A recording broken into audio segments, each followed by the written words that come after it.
नमस्कार, अरुणाचल समाचार में आपका स्वागत है। मैं हूं रैनोमी। आइए बुलेटिन में सबसे पहले देखते हैं मुख्य समाचार।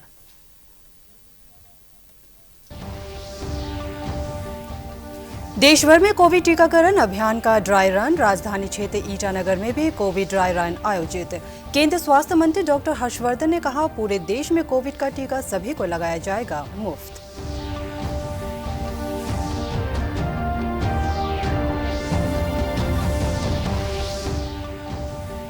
प्रधानमंत्री नरेंद्र मोदी ने कहा, आज के स्टार्टअप्स कल की बहुराष्ट्रीय कंपनियां। ओडिशा के संबलपुर में भारतीय प्रबंधन संस्थान के अस्थायी परिसर के रखे आधारशिला। पीएम ने कहा, ब्रांड इंडिया के प्रति युवाओं की है जिम्मेदारी।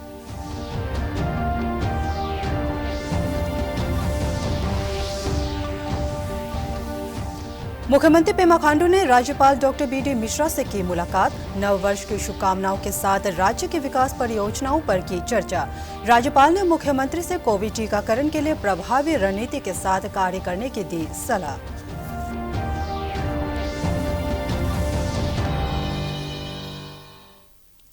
देश में कोविड का टीका मुफ्त मिलेगा। केंद्रीय स्वास्थ्य और परिवार कल्याण मंत्री ने आज नई दिल्ली में पत्रकारों को यह जानकारी देते हुए बताया कि केवल दिल्ली में ही नहीं बल्कि पूरे देश में कोविड का टीका सभी को मुफ्त में लगाया जाएगा। डॉक्टर हर्षवर्धन आज शुरू हुए कोविड टीकाकरण पूर्व अभ्यास का जायजा लेने के लिए दिल्ली के विभिन्न अस्पतालों का दौरा कर रहे थे। उन्होंने लोगों से अपील की कि वे टीके की सुरक्षा और उसके प्रभाव को लेकर फैलाई जा रहे अफवाहों से गुमराह न हो। उन्होंने कहा कि सरकार टीकाकरण के लिए तय दिशा निर्देशों के साथ किसी तरह का समझौता नहीं करेंगी। उन्होंने कहा कि टीके को लेकर आम लोगों में हिचक पोलियो टीकाकरण के दौरान भी देखी गई थी, लेकिन बाद में यह अभियान बहुत सफल रहा। उन्होंने कहा कि आज राष्ट्रव्यापी टीकाकरण पूर्व अभ्यास 4 राज्यों में पहले किए गए पूर्व अभ्यासों से मिले फीडबैक के आधार पर चलाया जा रहा है। उन्होंने कहा कि इस अभ्यास के दौरान वास्तविक टीका लगाए जाने को छोड़कर टीकाकरण की बाकी सभी प्रक्रियाओं का पालन किया जा रहा है। सभी राज्यों और केंद्र शासित प्रदेशों में भी टीकाकरण के लिए बड़ी संख्या में स्वास्थ्य कर्मियों को तैयार किया गया है। इधर राजधानी क्षेत्र ईटानगर में भी कोविड टीकाकरण के 2 ड्राई रन आयोजित किए गए। इनमें एक ड्राई रन नाहरलगुन के राकप स्थित अपर प्राइमरी हेल्थ सेंटर और दूसरा ईटाबोर स्थित हेल्थ सेंटर में आयोजित किया गया।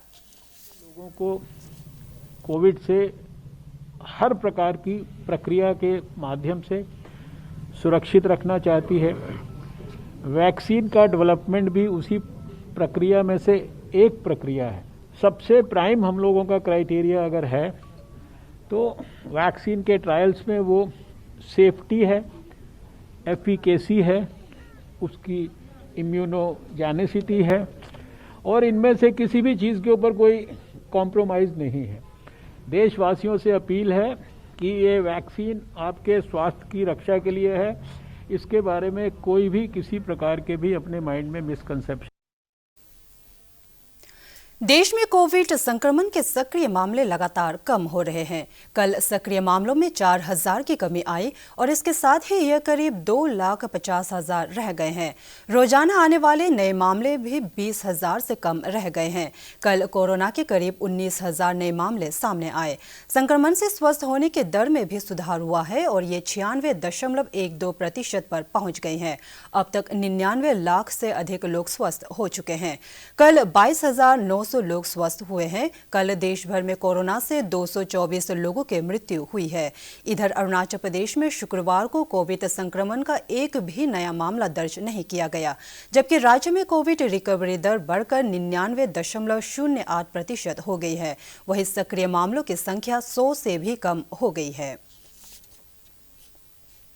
प्रधानमंत्री नरेंद्र मोदी ने कहा है कि आज के स्टार्टअप्स कल की बहुराष्ट्रीय कंपनियां हैं। उन्होंने आज वीडियो कॉन्फ्रेंसिंग के माध्यम से ओडिशा में संबलपुर में भारतीय प्रबंधन संस्थान के अस्थायी परिसर की आधारशिला रखने के बाद ये बात कही। प्रधानमंत्री ने कहा कि स्टार्टअप्स की संभावनाएं कृषि से लेकर अंतरिक्ष क्षेत्र तक बढ़ रही है। अधिकतर स्टार्टअप्स देश के दूसरे और तीसरे स्तर के शहरों में स्थापित किए जा रहे हैं। उन्होंने कहा कि यह अस्थायी परिसर ओडिशा ओडिशा की महान विरासत का प्रतिनिधित्व करेगा। श्री मोदी ने कहा कि ब्रांड इंडिया के प्रति युवाओं की बड़ी जिम्मेदारी है। उन्होंने कहा कि देश में 2014 तक केवल 13 भारतीय प्रबंधन संस्थान थे, जिनकी संख्या अब 20 हो गई है। श्री मोदी ने कहा कि इनमें बड़ी संख्या में शिक्षा पाने वाले प्रतिभाशाली युवा आत्मनिर्भर भारत अभियान को प्रभावी बनाने में सहायता कर सकते हैं। संबलपुर का ये संस्थान पहला ऐसा संस्थान है जिसमें अत्याधुनिक क्लासरूम है। इनमें मूलभूत अवधारणाओं को डिजिटल तरीके से सिखाया जाता है। यह संस्थान लड़के लड़कियों में समानता की दृष्टि से भी अन्य भारतीय प्रबंधन संस्थानों से आगे है। MBA के वर्ष 2019 से 21 के बैच में छात्राओं की संख्या 49% है। इस अवसर पर ओडिशा के राज्यपाल गणेश लाल, केंद्रीय मंत्री रमेश पोखरियाल, धर्मेंद्र प्रधान तथा प्रताप सिंह सारंगी भी उपस्थित थे। समारोह में 5000 से अधिक लोग वीडियो कॉन्फ्रेंस के माध्यम से शामिल हुए। इन स्टार्टअप्स को भारतीय युवाओं की नई कंपनियों को और आगे बढ़ने के लिए उसके लिए बेहतरीन मैनेजर्स चाहिए। देश के नए क्षेत्रों में नए अनुभव लेकर निकल रहे मैनेजमेंट एक्सपर्ट्स भारत की कंपनियों को नई ऊंचाई देने में बड़ी भूमिका निभाएंगे। साथियों, मैं कहीं पढ़ रहा था कि इस साल कोविड संकट के बावजूद भारत ने पिछले सालों की तुलना में ज्यादा यूनिकॉर्न दिए हैं। आज खेती से लेकर स्पेस सेक्टर तक जो अभूतपूर्व रिफॉर्म्स किए जा रहे हैं, उनमें स्टार्टअप्स के लिए स्कोप लगातार बढ़ रहा है। मुख्यमंत्री पेमा खांडू ने आज राजभवन में राज्यपाल डॉक्टर BD मिश्रा से मुलाकात की। दोनों ने एक दूसरे को नव वर्ष की शुभकामनाएं देते हुए राज्य के विकास, खुशहाली और शांति की कामना की।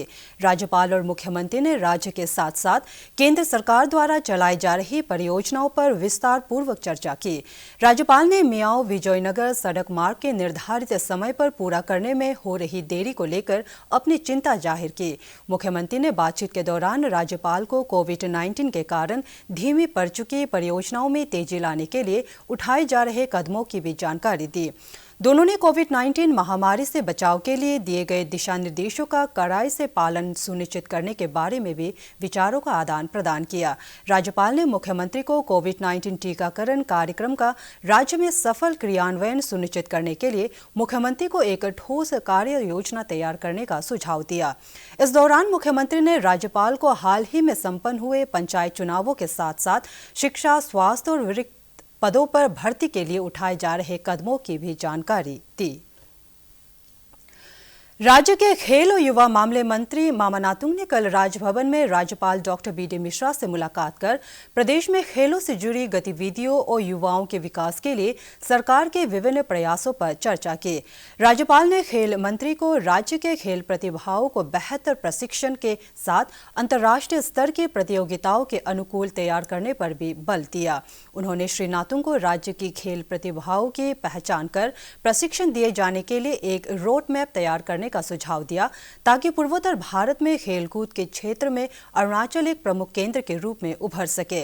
राज्यपाल ने कहा कि अरुणाचल के खिलाड़ियों में विशेष प्रतिभाएं हैं और वे विभिन्न खेलों, विशेषकर माउंटेनियरिंग, बॉक्सिंग और मार्शल आर्ट जैसे खेलों में बहुत ऊंचा मुकाम हासिल कर सकते हैं। भारतीय मजदूर संघ की अरुणाचल प्रदेश इकाई द्वारा आज ईटानगर राजधानी क्षेत्र के कारसिंगसा में स्थित अंतिम संस्कार स्थल के आसपास स्वच्छता अभियान चलाया गया।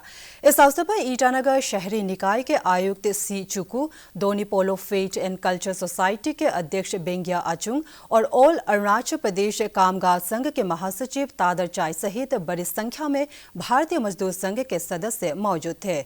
ईटानगर शहरी निकाय के आयुक्त सी चुकू ने लोगों से राजधानी क्षेत्र को स्वच्छ बनाए रखने के लिए दिशा निर्देशों का पालन करने की अपील की है।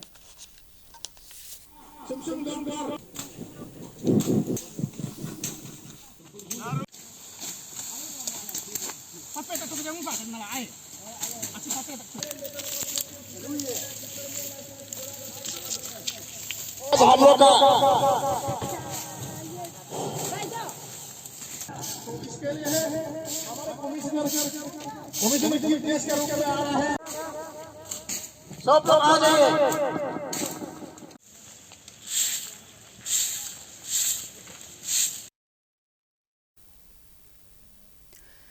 ईटानगर राजधानी क्षेत्र के अतिरिक्त जिला मजिस्ट्रेट तालो पोतोम ने नव वर्ष की शुभकामनाएं देते हुए लोगों से राजधानी क्षेत्र को आदर्श शहर के रूप में विकसित करने के लिए जिला प्रशासन के साथ सहयोग की अपील की है।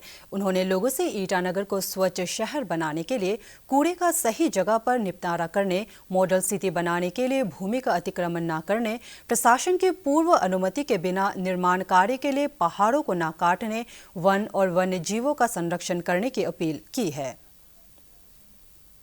शुभकामनाएं के साथ उन लोगों को मैं बताना चाहूँगा कि ये 2020 जो बहुत ही तकलीफ का घड़ी था हमें कोरोना 19 को मैनेजमेंट करने में, और आने वाला जो 2021 है मैं पूरा विश्वास करता हूँ कि ये बहुत अच्छे दिन होगा, सभी लोगों को सुख शांति होगा और कोरोना का जो महामारी है इस साल का साथ जो गया है वो ख़त्म हो जाएगा। और खास करके मैं ईटानगर वासियों को कहना चाहूँगा, जो हमारा यहाँ सबसे बड़ा प्रॉब्लम है जो ट्रैफिक का है और वेस्ट मैनेजमेंट का है, और ये दोनों को लेके आप लोगों से मेरा निवेदन है कि आप लोग ट्रैफिक मैनेजमेंट में आप लोग सपोर्ट करें सरकार को, और जो ट्रैफिक मैनेजमेंट में जो इन्फोर्समेंट करते हैं उसको सपोर्ट करें। दूसरा है जो हमारा जो गार्बेज है खास करके बहुत गंदगी है, उनको आप लोग जो म्यूनिसिपल कॉरपोरेशन है उसको सपोर्ट करें। और राज्य भारतीय जनता पार्टी के अल्पसंख्यक मोर्चा इकाई द्वारा आज नाहरलगुन स्थित Tomo Riba institute of health and medical sciences TRIMS में एक रक्तदान शिविर का आयोजन किया गया। मोर्चे के सचिव एम ताकम ने जानकारी देते हुए बताया कि रक्तदान शिविर का आयोजन मोर्चे के राष्ट्रीय अध्यक्ष जमाल सिद्दीकी के जन्मदिन के उपलक्ष्य में आयोजित किया गया था, जिसमें मोर्चे के कार्यकर्ताओं सहित अन्य लोगों ने भाग लिया।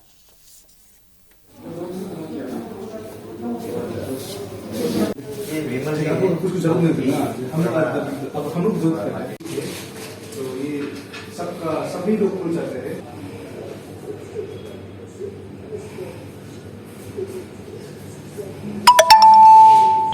तो ये ब्लड डोनेशन नया साल की ओर से हम लोग छोटा सा प्रोग्राम करा रहे हैं। देखिए ये ब्लड जो किसी का धर्म नहीं है, ये सभी का धर्म है, चाहे क्रिश्चियन बोलो, हिंदू बोलो, मुस्लिम बोलो, ये सभी का धर्म है।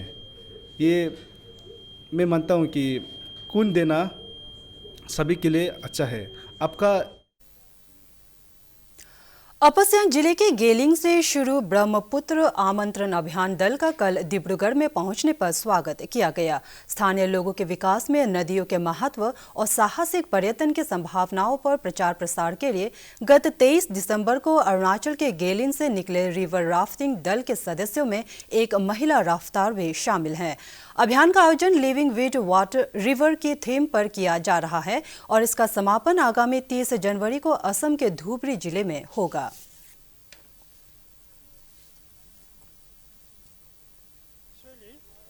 To know the actual position of Brahmaputra from Arunachal to Assam last part, and to know the livelihood, how to our new generation will grow.